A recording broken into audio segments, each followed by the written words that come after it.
नमस्कार, इस खास कार्यक्रम में आपका स्वागत है। मैं हूं सुधाकर दास। जेएनयू में संसद पर हमले के आरोपी और जिसको बाद में सजा भी मिली, अफजल गुरु को लेकर हुए एक कार्यक्रम को लेकर पूरे देश में तूफान मचा हुआ है। इस कार्यक्रम को लेकर जहां पूरे देश में सख्त लहजे में निंदा की जा रही है, वहीं इसको लेकर सियासी तापमान भी बढ़ा हुआ है। इस बारे में और देश के कई अहम मसलों पर बातचीत के लिए हमारे साथ मौजूद हैं केंद्रीय गृह राज्य मंत्री किरण रिजिजू। उनसे बात करते हैं। किरण जी, डीडी न्यूज़ पर आपका बहुत बहुत स्वागत है। सबसे पहले जेएनयू की बात की जाए। जेएनयू में जो कुछ भी हुआ सबके सामने है, सारा वीडियो देश के सामने आया। गृह मंत्रालय और ख़ासतौर पे आप किस तरह से इस पूरे घटनाक्रम को देख रहे हैं? नहीं, हमारा तो एक सीधा तौर पर इस चीज़ को डायरेक्शन देने का काम है कि कोई भी तथ्य जो देश के विरोधी में हमको दिखाई देता है उसके खिलाफ कार्रवाई होना चाहिए। अब जेएनयू में मामला सामने में आया और वहाँ के कुछ लड़कों ने और कुछ तथ्य हैं, उन्होंने हिंदुस्तान के विरोध में वहाँ कुछ कार्रवाई की, कुछ काम किया, नारा लगाया और पुलिस को कार्रवाई करना है। अब कैसे करना है, किसको पकड़ना है, वो तो हमारा जो जांच एजेंसी है, लॉ इन्फोर्समेंट एजेंसी है, पुलिस है, वो काम करेंगे। हमारा तो एक डायरेक्शन क्लियर है कि इस देश में देश विरोधी काम कोई भी करेगा तो उसका खिलाफ कार्रवाई होना चाहिए, ये हमारा मानना है। लेकिन जेएनयू जैसे एक प्रतिष्ठित संस्थान, इतना पुराना संस्थान है, वहाँ इस तरह की घटना होना कितना चिंताजनक है आपके लिए? यही तो गृह मंत्रालय के लिए इसी बात को लेकर के हम बहुत ही ज़्यादा चिंतित हैं कि ये शोभा नहीं देता है। जेएनयू बहुत ही प्रतिष्ठित विश्वविद्यालय है, जाना माना विश्वविद्यालय है, और वहाँ में पढ़े लिखे लोग वहीं बैठ कर के हमारे हिंदुस्तान के सरजमीन में बैठ कर के ये कहता है कि हिंदुस्तान का टुकड़ा टुकड़ा होना चाहिए, और अफजल गुरु के बारे में कहता है कि कितने अफजल को मारोगे, हर घर में अफजल पैदा करेंगे। इसका क्या मतलब है? तो आप लोग जो है पढ़ाई करने के लिए आए हैं, पढ़ाई कीजिए, और आप अपना विचार रखना चाहते हैं, विचार रखिए। इस देश में विचारों का तो कोई कमी नहीं है, अलग अलग विचारधारा वाला यहाँ में रहते हैं, अपना अपना विचार प्रकट कर सकते हैं, लेकिन देश की विरोध नहीं है। हिंदुस्तान को चोट पहुंचा के अब काम करना ये किसी को मंजूर नहीं हो सकता है। ये हमारा विचार बहुत ही साफ है। हम सियासत भी इस पर काफ़ी हुई, उसकी भी बात करेंगे, लेकिन उससे पहले कुछ एक वर्ग, कुछ गिरफ्तारियां भी हुई, उसको लेकर शिक्षकों का, स्टूडेंट्स का कुछ एक वर्ग कुछ प्रोटेस्ट भी कर रहा है। आप कहते हैं कि आतंकवाद के मुद्दे पर जीरो टॉलरेंस की नीति है, लेकिन इस तरह की घटनाएं, फिर प्रोटेस्ट, किस तरह से पूरा स्थिति कुछ है। जवाहरलाल नेहरू विश्वविद्यालय में कुछ छात्राएं ऐसे हैं और कुछ प्रोफेसर्स भी हैं जो उनको सपोर्ट करते हैं, और जो वहाँ पढ़े हैं और बाद में वहीं लेक्चरर प्रोफेसर बन गया होते हैं। अपना विचार अगर वो लेफ्ट विचारधारा वाला है तो कोई बात नहीं, रख सकते हैं, लेकिन देश के खिलाफ काम मत कीजिए। अपना विचार बिल्कुल रखिए, ये आज़ाद देश है, लोकतंत्र है, इसमें कोई किसी को आपत्ति नहीं होना चाहिए। वैसे ही सरकार हम लोग भी चलाते हैं। आप सरकार को गाली दीजिए, सरकार का पॉलिसी के खिलाफ बात कीजिए, सरकार को जितना कोसना है आप कर सकते हैं, लेकिन देश के खिलाफ नहीं। जी बिल्कुल, लेकिन सीधे तौर पे हमने देखा घटना हुई, उसके बाद पुलिस की कार्रवाई हुई, लेकिन जिस तरह से राजनीतिक दलों के नेताओं ने विजिट किया जेएनयू कैंपस, वहाँ उसके बाद जो बयानबाजियाँ हुई, सरकार के ऊपर, केंद्र सरकार के ऊपर आरोप लगाए गए, उस पूरी स्थिति को किस तरह से देखते हैं? क्योंकि भाजपा ने काफ़ी तीखी प्रतिक्रिया इन तमाम मुद्दों पर दी है। जो नेता ये अफजल गुरु के समर्थकों के बात से मेल खाता है, और जो नेता हिंदुस्तान के अफजल गुरु के गुण गाते हैं या अफजल गुरु को जो गुरु मानते हैं, उनका समर्थन में उतरते हैं, तो देश के सामने में सर झुक करके माफ़ी मांगना चाहिए। अफजल गुरु को पाकिस्तान या कई और जगहों में कुछ लोग हीरो मानते हैं, और अफजल गुरु का भाषा को वो लोग बात करते हैं, और यहाँ भी हिंदुस्तान में कुछ लोग अफजल गुरु को हीरो मानते हैं और हिंदुस्तान को टुकड़ा टुकड़ा करने का बात करते हैं। तो इन लोगों और उन लोगों में फ़र्क क्या है? इनका जो ठीक है, अब हाफिज़ सईद और उन जैसे लोगों ने हथियार का इस्तेमाल किया होगा, हमारा जेएनयू में कुछ लोगों ने हथियार का इस्तेमाल नहीं किया होगा, लेकिन विचार तो सेम है कि दोनों अफजल गुरु को हीरो मानते हैं और दोनों हिंदुस्तान को टुकड़ा टुकड़ा करना चाहते हैं, तो उनमें फ़र्क क्या है? और ऐसे लोगों को जो समर्थन करते हैं राजनेता, वो तो लालच है, वो तो संसद में क्या, वो तो हिंदुस्तानी कहने में भी उसको शर्माना चाहिए। जी बिल्कुल, क्योंकि संसद पर हमले के का दोषी था अफजल गुरु और उसके बाद सुप्रीम कोर्ट की तरफ से उसको सज़ा मिली और सज़ा पे अमल भी हुआ। तो क्या लगता है देश हित की जहां बात हो वहां राजनीति कम से कम नहीं होनी चाहिए? बिल्कुल, हम तो ये अपेक्षित करते थे कि जहां देश का हित का मामला है वहां एकजुट होना चाहिए और जितने भी राजनीतिक दल है इस देश में सब मिलकर के खंडन करना चाहिए कि ऐसे तथ्य जेएनयू के अंदर में कहां से आए हैं जो ये कहता है कि जब तक हिंदुस्तान को ख़त्म नहीं करेंगे, नामो निशान नहीं मिटाएंगे, तब तक वो शांति नहीं रहेंगे, हर हिस्से को टुकड़ा करेंगे, हिंदुस्तान को बर्बाद करेंगे। ऐसे कहने वालों को अगर समर्थन देते हैं तो वो राजनेता को आप सोचिए वो उसका कैसा मानसिकता होता होगा। जी बिल्कुल, लेकिन साथ में एक सवाल ये भी आया कि गृह मंत्री जी राजनाथ सिंह जी की तरफ से एक बयान आया इंटेलिजेंस इनपुट्स को लेकर, बाद में ये बात आपने भी दोहराई, तो क्या वाकई हमारे पास कुछ इस तरह के इंटेलिजेंस इनपुट्स थे कि देश विरोधी गतिविधियों को बढ़ावा दिया जा रहा है, और क्या उससे निपटने के लिए क्या उपाय आप लोग कर रहे हैं? जब देश का गृह मंत्री जी कुछ कहते हैं उसको सीरियस लेना चाहिए, गंभीरता से उस बात को समझना चाहिए। मैंने सुना है कि वो गृह मंत्री जी ने कुछ कहा है तो फिर ये कांग्रेस वाले और कम्युनिस्ट वाले कहते हैं कि सबूत दिखाओ। हमारा खुफिया एजेंसी का जो सिस्टम होता है, क्या हर चीज़ को पब्लिक में आकर के क्या डिबेट करना चाहिए क्या? ऐसा देश चलता है क्या?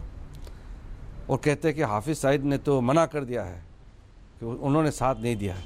तो मैं इन लोगों को पूछना चाहता हूँ, आप हाफिज़ सईद का बात को विश्वास करेंगे या हिंदुस्तान का गृह मंत्री का बात को विश्वास करेंगे? ये कैसे लोग हैं जो हाफिज़ सईद को बात को तो विश्वास करते हैं लेकिन हिंदुस्तान का गृह मंत्री का बात को विश्वास नहीं करेंगे? जी बिल्कुल, लेकिन साथ ही साथ एक सवाल यहाँ ये भी खड़ा होता है कि सरकार, केंद्र सरकार खास तौर पे skill India, startup India, stand up India जैसे कार्यक्रम युवाओं को रोजगार देने के लिए शुरू कर रही है। उस बीच इस तरह की घटनाएं सामने आती है, तो क्या आप जो कदम उठा रहे हैं खास तौर पे युवाओं को प्रोत्साहित करने के लिए, उसमें इस तरह का जो माहौल बनता है उससे बाधा आती है? नहीं, वो माहौल ख़राब करने का कोशिश करता है। देश वाला समझते हैं कि चंद लोग हिंदुस्तान को बिगाड़ने में तुले हुए हैं। हम लोग कमिटमेंट में कोई पीछे हटने वाला नहीं है। प्रधानमंत्री नरेंद्र मोदी जी ने देश को एक दिशा दिया है, उस दिशा को तय करना, देश को आगे ले जाना, उसमें हम प्रतिबद्ध हैं, उसमें कोई समझौता नहीं करेंगे। ऐसे घटनाएं, कुछ तथ्य हैं जो हिंदुस्तान का खिलाफ काम करते रहते हैं, हिंदुस्तान का नागरिक होते हुए हम इन लोगों को निपटने के लिए कानूनी कार्रवाई करेंगे, लेकिन देश को आगे ले जाने में कोई कमी नहीं छोड़ेंगे। जी बिल्कुल, लेकिन साथ ही सवाल ये भी आता है, क्योंकि आपने ये कहा कि आप जेएनयू को राष्ट्र विरोधियों का अड्डा नहीं बनने देंगे, लेकिन सोशल मीडिया, तमाम फर्जी वीडियो, इस तरह की चीज़ें भी इस घटना के बाद सामने आई, तो क्या खास कदम आप उठाएंगे इस मसले को लेकर? नहीं, फर्जी से तो देश नहीं चलता है। कांग्रेसियों ने इस देश को लूटा है, 60 साल शासन किया है, लूटा है।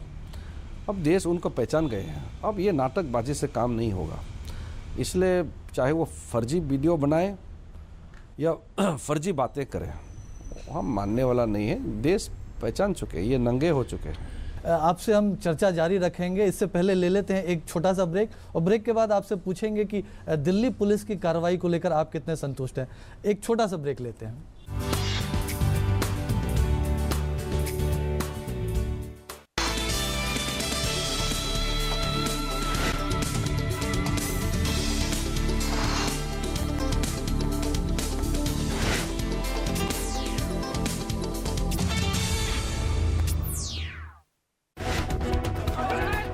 It's a small world, continents apart, exploring diversity in scope and essence. insights into chronicles. News simply telling us it's a small world. World Connect. Only on DD News.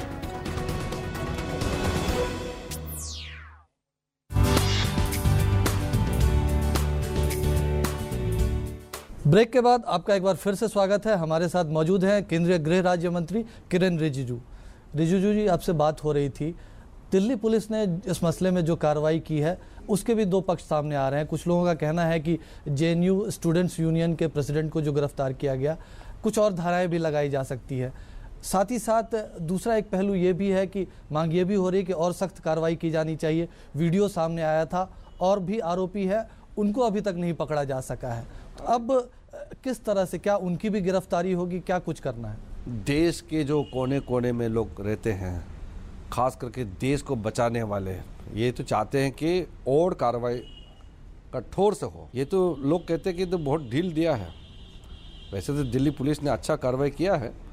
Delhi police अपने मर्जी से तो गया नहीं है। इन लोगों ने झूठ बोल करके कार्यक्रम किया, एप्लीकेशन दिया, कहता है कि यहाँ कोई एक कल्चरल फंक्शन होगा, सांस्कृतिक कार्यक्रम का हवाला दे करके परमिशन लिया। बाद में देखा तो पोस्टर में लिखा हुआ है कश्मीर का आज़ादी के लिए, अफजल गुरु के लिए। रिपोर्ट आया, हंगामा हुआ तो पुलिस तो पहुंचेंगे। 100 नंबर में डायल हुआ, वहाँ के कुलपति ने उसका परमिशन दिया, तब जाकर पुलिस ने कार्रवाई किया। पुलिस का कार्रवाई में कोई गलत नहीं है। पुलिस ने वही किया जो पुलिस को करना चाहिए, और कई लोग तो मानते हैं कि और सख्त से करना चाहिए। और पुलिस हमारा सुरक्षा के लिए काम नहीं करेंगे तो किसके लिए करेंगे? तो इसलिए दिल्ली पुलिस को इस मामले में घसीटना और उसको बेमतलब इल्ज़ाम देना ठीक नहीं है। अगर पुलिस का कोई गड़बड़ी हुआ है, पुलिस का कार्रवाई में कोई ढील हुआ है, तो वो विषय उठाए जाएंगे। लेकिन इस मामले में ठीक काम किया। लेकिन बाकी लोग जो अभी चिन्हित तो जरूर हुए हैं, लेकिन उनकी गिरफ्तारी नहीं हो पाई है। वो तो ढूंढ रहे हैं ना। हम उम्मीद रखते हैं कि जितने जो बदमाश लोग हैं इस देश के खिलाफ काम करने वाला, सबका खिलाफ कार्रवाई हो। वो पुलिस काम करे, वो तो हम नहीं बताने वाला। हम मंत्री हैं, हम तो सिर्फ पॉलिसी बनाते हैं, गाइडेंस देते हैं। बाकी जो काम करने का तरीका है वो कानूनी होता है, उसका एक सिस्टम होता है, उसके तहत काम करता है। हम तो ये नहीं कह सकते कि इनको पकड़ो, इनको छोड़ो। हमारा कानून है, कानून के मुताबिक काम करेगा। लेकिन इसमें एक सवाल ये भी है कि आप कह रहे हैं कि कानून के मुताबिक कार्रवाई होगी, लेकिन एक वर्ग ये भी है जो आपके विरोधी हैं, वो ये कह रहे हैं कि ये पूरी जो प्रक्रिया है जवाहरलाल नेहरू यूनिवर्सिटी की छवि को धूमिल करने के लिए की जा रही है। हाँ, तो ये लोग माफ़ी मांगे। इनके वजह से जवाहरलाल नेहरू यूनिवर्सिटी का छवि में नुकसान पहुंचा है। ना ये भारत विरोधी नारा लगाते, ना जेएनयू का आज क्रिकड़ी होता। इन्होंने कुछ लोगों ने जेएनयू के नाम को बदनाम किया है, जबकि जेएनयू का आप देखिए उसका ओरिजिनल ऑब्जेक्टिव में लिखा है कि देश हित को आगे बढ़ाने के लिए काम करेंगे, पढ़ाएंगे। ये देश हित है क्या? भारत को टुकड़ा टुकड़ा करने का नारा लगाएंगे क्या? ये क्या बात है? इसलिए जेएनयू को बदनाम कराने में इन लोगों ने जो भूमिका निभाई है, और जेएनयू के परिसर में उसके सरजमीन को इस्तेमाल करके भारत विरोधी नारा लगा करके इन्होंने जेएनयू को बदनाम किया। और कुछ नेता जा करके ऐसा राष्ट्र विरोधी तत्वों को जो समर्थन किया, कांग्रेस और लेफ्ट पार्टी, वो भी जिम्मेदार हैं जेएनयू को बर्बाद करने में, बदनाम करने में, और ये सब देश के सामने में माफ़ी मांगे। लेकिन आपके विरोधियों का एक आरोप ये है कि गृह मंत्री राजनाथ सिंह ने ये कहा कि निर्दोषों पे कोई कार्रवाई नहीं होगी, लेकिन किया इसके विपरीत जा रहा है, तो ये आरोप लगाया जा रहा है। नहीं, वो इसमें बहुत साफ है। कोई भी निर्दोष है उसको बचाना, और कोई भी दोषी है उसका खिलाफ कार्रवाई करना, इसमें कोई कॉम्प्रोमाइज़ नहीं होगा। लेकिन इसकी प्रतिक्रिया हमने पूरे देश में देखी। कई और जो सख्त कार्रवाई चाहते हैं, हमने देखा कि संसद पर हमले के दौरान जो हमारे सुरक्षाकर्मी शहीद हुए थे वो गृह मंत्री से मिले और उन्होंने सख्त कार्रवाई की मांग की है। उन्होंने कहा कि हमने कुछ नहीं मांगा है देश से, लेकिन इस तरह की चीज़ें सामने नहीं आनी चाहिए। हमारे परिजन शहीद हुए हैं उस घटना में। बिल्कुल, जिन्होंने इस देश के लिए अपना जान कुर्बानी दी है और संसद के परिसर में जिन जवानों ने अपना जान दी है, उनका आत्मा भी रो रहे होंगे कि देश में ऐसे भी लोग हैं जिनके लिए उन्होंने अपना ज़िंदगी बलिदान दिया है। कितना अफसोस की बात है कि आज जो हमारे जिन्होंने इस देश के लिए अपना जान कुर्बानी की, उनका परिवारजनों को गृह मंत्री से मिलना पड़ता है और कहना पड़ता है कि इन लोगों का सज़ा दो। अफसोस की बात है कि हमारे देश में ऐसे भी लोग हैं आज, और वो बड़े बड़े पदों में हैं। तो इसको देश वाला देख रहा है, इनको माफ़ी नहीं करेंगे। ब्रेक पर जाने से पहले हम आखिरी एक आपसे सवाल पूछना ये भी चाहेंगे कि अब पूरी स्थिति काफ़ी हद तक साफ हुई है, पूरी सियासत हमने देखी, जो देश भर से जो प्रतिक्रिया सामने आ रही है उसको हमने देखा। अब क्या सरकार करने वाली, क्या कुछ खास कदम, खास तौर पे शैक्षणिक संस्थाओं को लेकर क्या कुछ आप उठाने वाले हैं? नहीं, वो तो देखिए जैसे परिस्थिति है उसके हिसाब से काम होता है। मैं तो बाकी संस्थाओं के बारे में कहने का कोई मुझे मतलब भी नहीं है, कहने का ज़रूरत भी नहीं है। जो काम होना चाहिए, विकास के मार्ग पर जैसे चलना चाहिए कर रहे हैं। इतना काम करने वाला नरेंद्र मोदी जैसे प्रधानमंत्री और इतना खुले दिल से देश का सेवा करने वाला आप कहाँ प्रधानमंत्री मिलते हैं बार बार, और इतना अच्छा साफ सुथरा से चल रहा है सरकार, बार बार ऐसा मौका नहीं मिलता है। इस वक्त ये हमारे देश के लिए बहुत खुशकिस्मती की बात है कि मोदी जी जैसे प्रधानमंत्री मिला है। जी, तो ये थे किरण रिजिजू, और साफ तौर पे उन्होंने जेएनयू के मसले पे पूरी जो सरकार का जो पूरा रवैया है वो सामने रखा। लेकिन जेएनयू के साये में डेविड कोलमैन हेडली क्या कुछ बोल रहा है, वो सब जेएनयू के साये में अभी कुछ कहीं नज़र नहीं आ रहा है।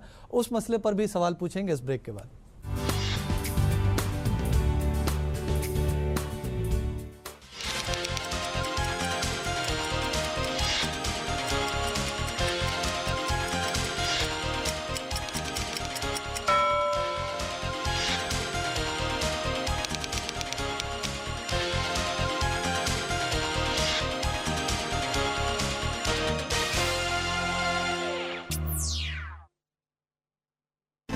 तस्वीरें जो बयां करती हैं हकीकत, हालात जिनसे जुड़े हैं आपके जज्बात, जुनून जो बदल सकता है देश की तस्वीर, खबरें जो आपके लिए जानना है जरूरी।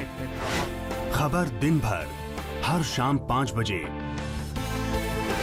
सिर्फ डीडी न्यूज पर।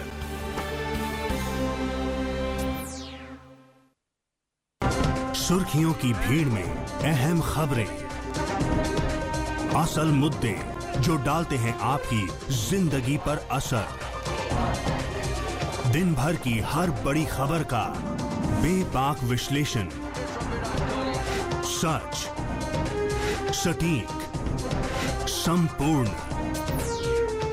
न्यूज नाइट, सोमवार से शुक्रवार रात 8 से 10 बजे सिर्फ डीडी न्यूज पर।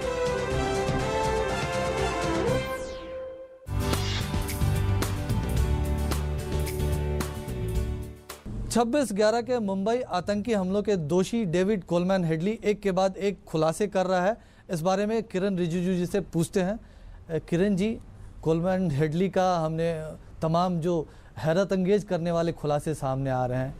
अब ये बिल्कुल पहले भी साफ था, 26 से 11 की कार्रवाई पूरी तरह से कहाँ से संचालित हुई थी, किन लोगों ने कंट्रोल किया, लेकिन अब बात हेडली के खुलासे के बाद और पुख्ता हो गई है। तो क्या अब पाकिस्तान को अब इस नए जो स्थितियां बनी हैं उसमें पाकिस्तान को कुछ और सौंपने वाले हैं? क्या आप दबाव बढ़ाने वाले हैं? अब पहले से मालूम है, पाकिस्तान को भी मालूम है, हमको भी मालूम है कि कौन लोग इसके पीछे खड़ा था, इसका रचना कैसे हुआ, कौन कौन थे।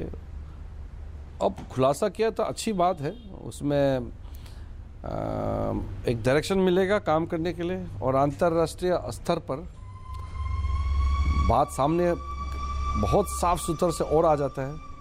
ये हमारे लिए एक सकारात्मक ये उपलब्धि है कि डेविड हेडली का इस तरह से खुलासा करना। वैसे तो हम लोगों को तो, हमारे तंत्र को, सबको तो पता ही था, इसलिए उसको लाया गया। इसलिए इस मामले में अब भारत का पक्ष बहुत ही मजबूत होते जा रहा है, और विश्व जो है अब मुंह नहीं मोड़ सकता है कि भारत आतंकवाद से कितना पीड़ित है और कितना हम मजबूती से उसको हम आगे भी फेस कर रहे हैं। लेकिन उसने कई चौंकाने वाले खुलासे ये भी किए हैं कि कौन से ऐसे संस्थान थे जो लश्कर और आईएसआई के निशाने पर हैं। तो जो नए खुलासे सामने आए हैं उसको ध्यान में रखते हुए क्या आपकी कोई तैयारी है, आपका नज़र है उन तमाम चीज़ों पे? देखिए, ये सब तो बहुत खुले तौर पर चर्चा करने का विषय नहीं है, लेकिन जो भी कार्रवाई करना है देश का सुरक्षा को ध्यान में रखते हुए वो कार्रवाई तो होगा। लेकिन कैसे होगा, कहाँ से होगा, ये तो बहुत ही संवेदनशील मामला है, तो इसको खुले तौर पर चर्चा तो नहीं कर सकते। एक संवेदनशील मामला इशरत जहां को लेकर भी था। हालांकि ये बात हेडली ने पहले भी कही थी, लेकिन आज कोर्ट के सामने कही कि वो लश्कर की आतंकी थी। राहत मिली है आपको, और साथ ही साथ भाजपा ने इस मसले पर कांग्रेस पार्टी से माफी की मांग की है। तो किस तरह से पार्टी माफी मांगे? कोई अगर आतंकवादी है और उसको हिंदुस्तान का राजनीतिक दल समर्थन करते हैं तो देश के सामने माफ़ी मांगना तो बनता है। इसलिए मेरे ख्याल से अब देश के सब लोग देख चुके हैं कि कांग्रेस क्या चीज़ है, वो किस हद तक जा सकता है। उसको देश से कोई मतलब नहीं है, देश हित से कोई मतलब नहीं है। उनको तो अपना ही हित चाहिए, एक परिवार को सेवा करना है, एक परिवार का नाम में चलना है, और परिवार पे शुरू होता है, परिवार पे समाप्त होता है। देश से क्या मतलब है इन कांग्रेसियों को? आप केंद्रीय गृह राज्य मंत्री भी है। हाल के दिनों में बिहार चुनाव से पहले जो आप आरोप लगा रहे थे वो कुछ आरोप सही साबित दिखते रहे। हमने देखा कि कई घटनाएं हुई, हत्याएं हुई, राजनीतिक हत्याएं हुई। आपके एक प्रदेश उपाध्यक्ष जो भाजपा के प्रदेश उपाध्यक्ष हैं, हाल में उनको गोली मारी गई। क्या केंद्र की नज़र है ये इस तरह की घटनाएं जो बिहार में हो रही हैं, उस पर क्या आपकी नज़र है? केंद्र तो नज़र तो रहता ही है, लेकिन कानून व्यवस्था तो पूरी तरह से राज्य का मामला है। हम हस्तक्षेप नहीं कर सकते हैं जब तक बहुत गंभीर रूप से वहाँ कोई घटना नहीं हो जाता और राष्ट्रीय सुरक्षा को